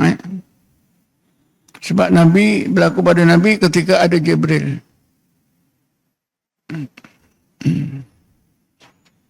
Ingatnya yang penting berlaku sekali. Sebab itu jangan bila solok nak fana, dengan polok nak fana, tak dapat fana, marah pada guru. Imam Ishaq tu, murid Imam Ishaq macam tu. Tuan guru kita ni tak macam dulu lah. Dulu kita solok boleh gitu, boleh ni. Sekarang tak ada lah, hambar saja. Tak ada Mari kita cari guru lain. Cari-cari guru, dapat seorang guru yang memang hebat. Sebab apa? Bila kita la ilaha illallah disudi biji buah keras tu digenggam, la ilaha illallah, hancur. Hebat tak? Kalau kamu nampak guru ni pun mungkin kamu tarik hati nak belajar. Buah keras tu kita ketuk pun tak pecah. Ini la ilaha illallah, hancur. Tapi tak tahu itu sihir. Betul tak? Jadi 5 orang murid Imam Ishaq ni tua-tua ni, bukan muda-muda. Ingat tua-tua ni banyak soalan yang tak berjawab. Pakat-pakat jumpalah orang ni belajar. Semua bolehlah la ilaha illallah pecah. Imam Ishaq tak boleh. Akhirnya Imam Ishaq tahu, dia keluarkan satu surat. Senarai 5 orang ini bukan murid saya lagi. Barulah mereka nangis. Sampai sekarang 5 orang ni macam-macam lah kerana. Jadi kita nak ingat pengalaman terima balik alastu bi rabbikum qalu bala syahidna itu sekali. Dia tak berulang. Kenapa? Pengalaman itu sebagai karomah, kurniaan Allah. Kurniaan Allah sekali, tidak berulang. Kalau berulang, itu kurniaan syaitan. Syaitan yang mendalangi. Tapi orang ramai terbalik. Kalau selalu itu betul. Kalau sekali-sekali ini belum. Dengan kata lain, saya dengar, kalau sekali itu anak wali. Kalau wali betul, dah selalu. Padahal kalau selalu itu wali syaitan. Kalau sekali itu betul. Kan sahabat ada yang dikunjungkan Allah kasyaf. Lepas tu tak kasyaf lagi. Jumpa Rasulullah. Rasulullah kata, itu kalau Allah kehendaki, Allah tak kehendaki, tak jadilah. Itu karomah, itu kehendak Allah. Dia berlakunya sekali. Bukan kebolehan. Kalau selalu fana itu kebolehan. Ada Syekh Naqsabandi yang anggap muridnya itu hebat karena bila solok dia fana, bila solok dia fana. Bila zikir dalam tawajuh dia mengelepah, terus tak sedar, fana. Solok akan datang mengelepah, fana. Setiap solok dia fana, setiap solok fana. Padahal itu adalah kerja iblis, kerja syaitan. Ini saya fikir dah terjawab. Dah, ada masalah lagi? Assalamualaikum Tuan. Minta izin Tuan.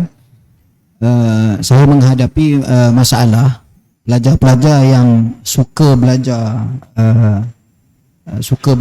ilmu ni. Dia belajar kitab hadis, kadang-kadang dah banyak berkitab-kitab. Satu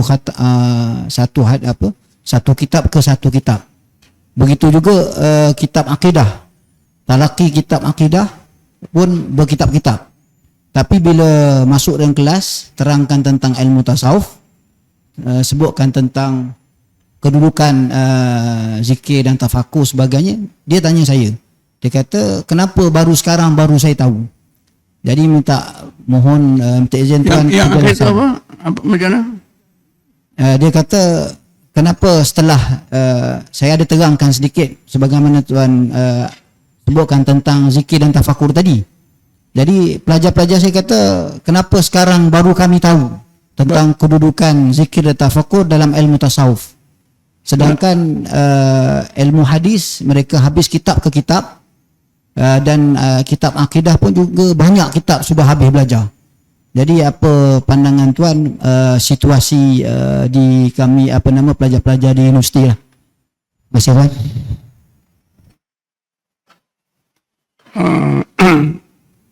Sebenarnya pun benda ni dah berlaku lama ya. Nabi Allah Musa ya. Sayyidina Ali ya. Sayyidina Ali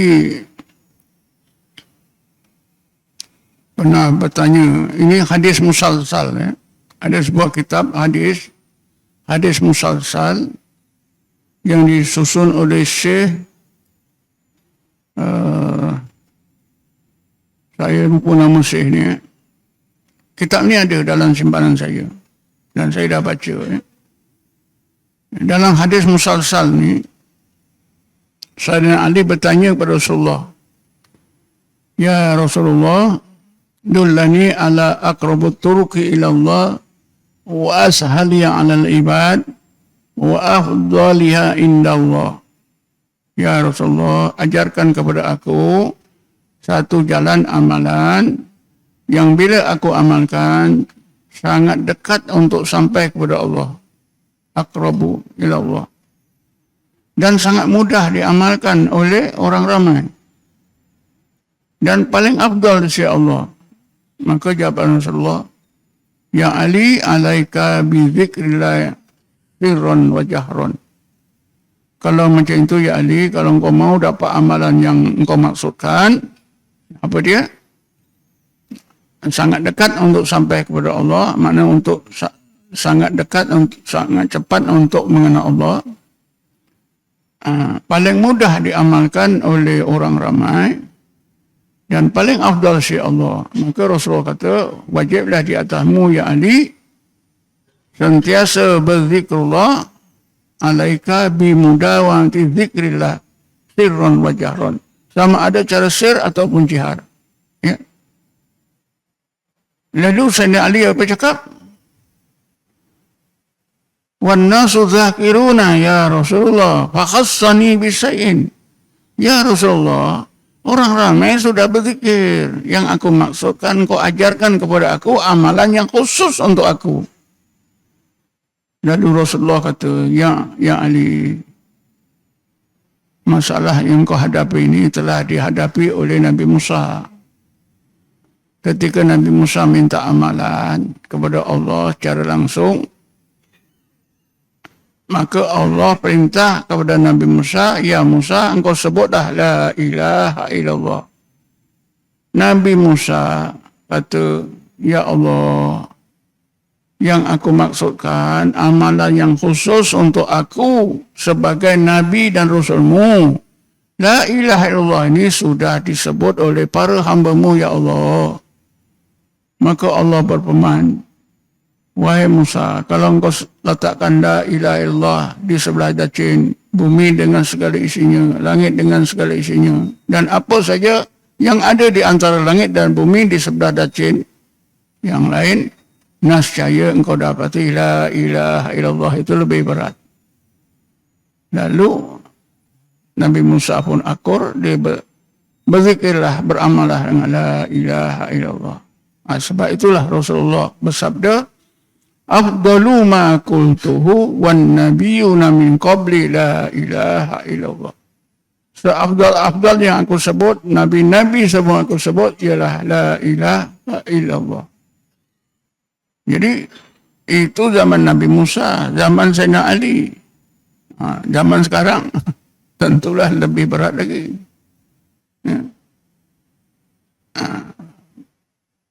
Kerana mungkin sistem pendidikan Islam yang digunakan oleh masyarakat manusia sekarang ni sudah terbalik. Ya? Sudah terbalik.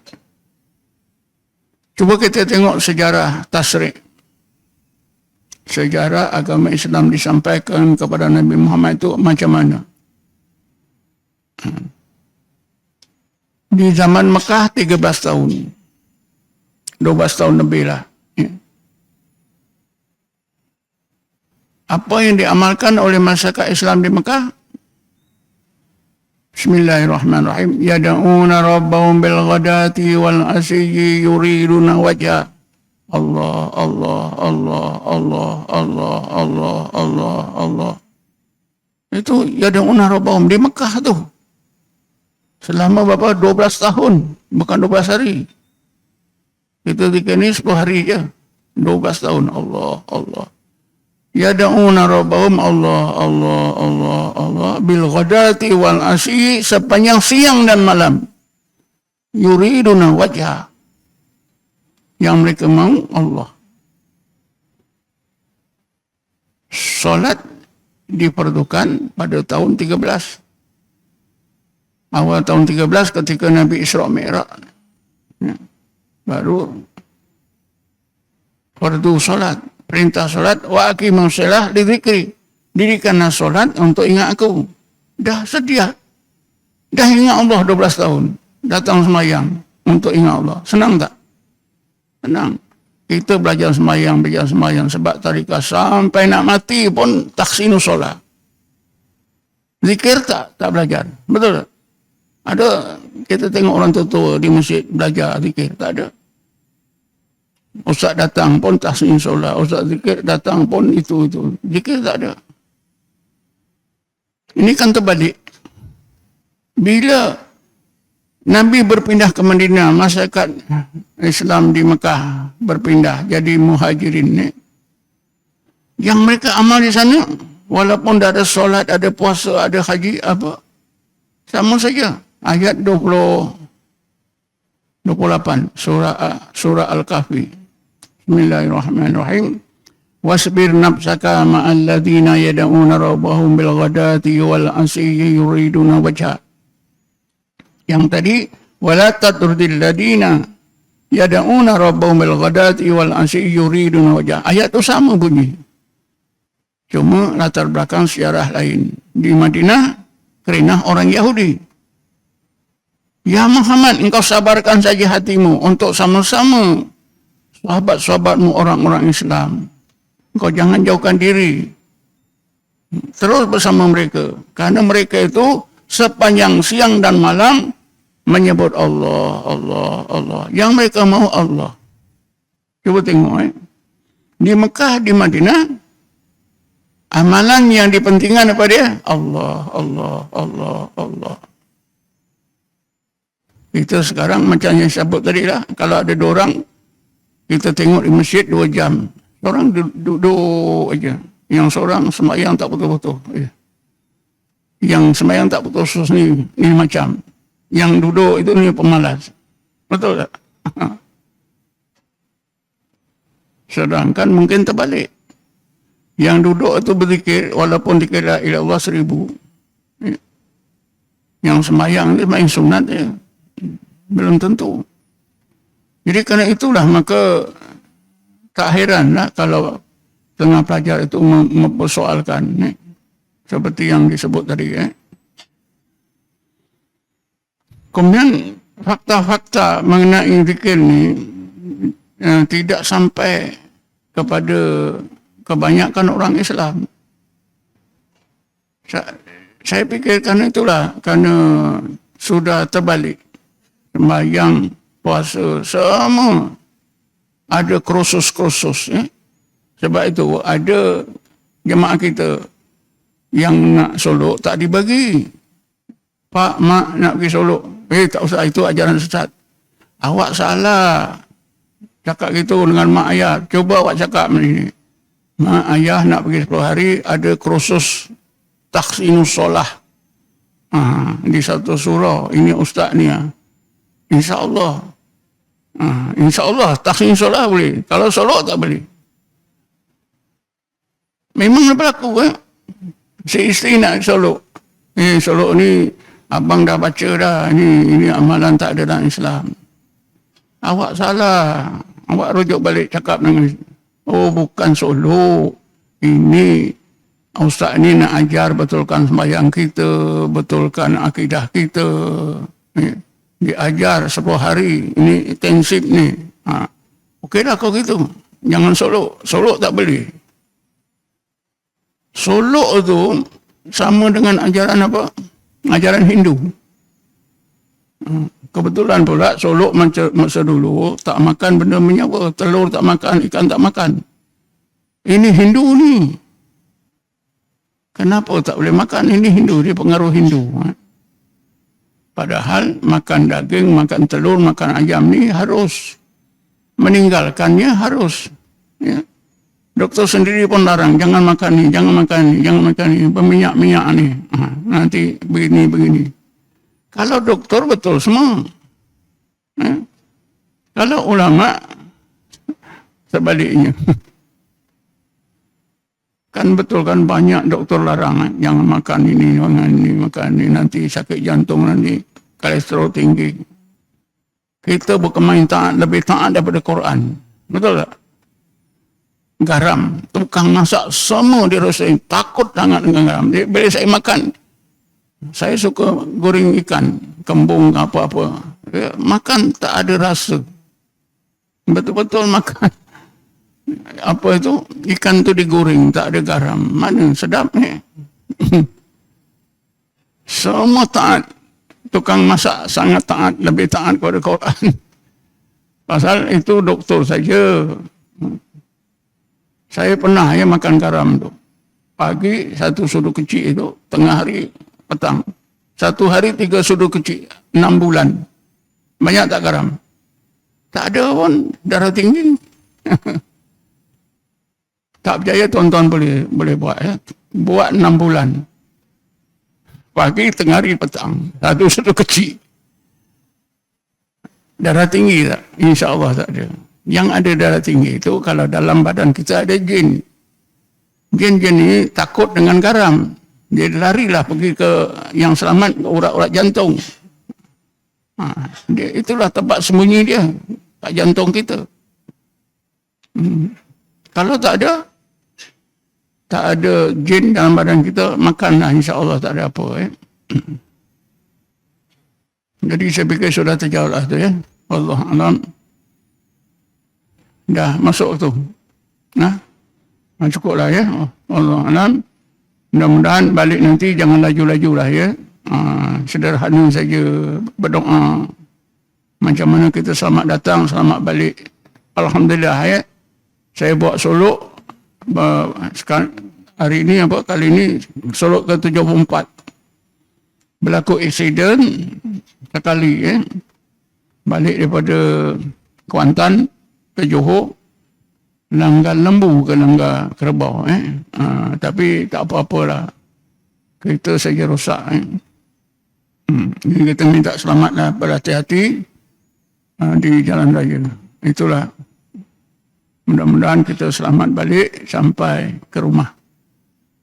Pertama saja jangan laju sangat. Dah jalan highway kita lari 18 buat apa? 18 laporannya wartawan jalan apa Kuala Lumpur ke Kuantan. Ada rekod-rekodnya sampai 18. Yang punya kereta tu 18 ni pun terseduh. Memang kalau kita pandu di highway 110, memang macam tak jalan kita. Pasal apa tu? Itu setan lah. Kita nak tekan lagi 14 pun kurang lagi. Tekan lagi 18. Nah. Kalau 18, apa-apa insiden. Nah. Kan ada jemaah kita langgar babi kat highway. Langgar babi. Baik juga kereta ada besar. Kereta apa? Camry. Kereta besar.